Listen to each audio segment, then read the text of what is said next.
Thank you all. Please be seated. Welcome to the Rose Garden. I have made my position very clear.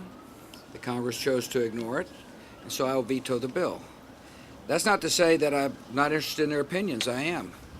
I look forward to working with members of both parties to get a bill that doesn't set artificial timetables and doesn't micromanage and gets the money to our troops. I believe there's a lot of Democrats that understand that we need to get the money to the troops. A successful Doha round.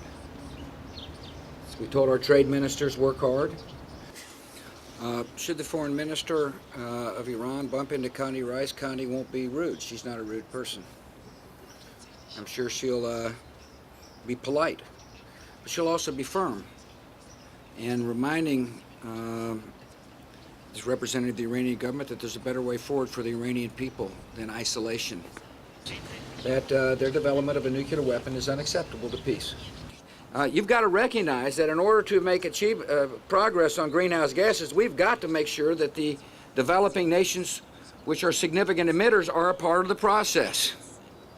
As I reminded the people around the conference table today, the United States could shut down our economy and emit no greenhouse gases, and all it would take is for China in about 18 months to produce as much as we had been producing, to make up the difference about what we reduced our greenhouse gases to. So this is a very important issue. It's got global consequences.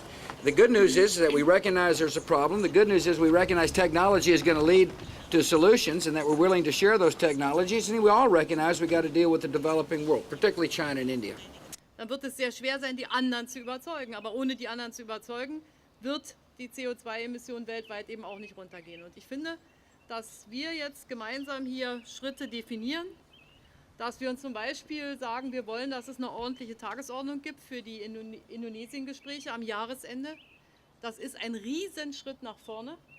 Und ich finde, an der Stelle sollte man wirklich sehen, dass das Glas sich doch wirklich mit Wasser füllt. Und dafür auch nochmal herzlichen Dank.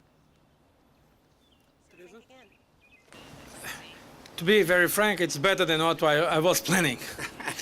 I think it was a real progress. Of course, it's working in progress, but as President Bush said, we agree there is a global threat, it's a serious threat. We agree there is the need to establish a limit to greenhouse gases. We agree with many of the mechanisms, namely the market-based mechanisms, the technology cooperation. We have agreed to establish a high-level group, a forum between the European Union and the American administration to look at those issues. And as Chancellor Merkel just said, we have to engage others. So now we can go to the G8 summit in Heiligendamm in June, in Germany, to discuss this issue also with others that are very relevant for a global solution to a global problem.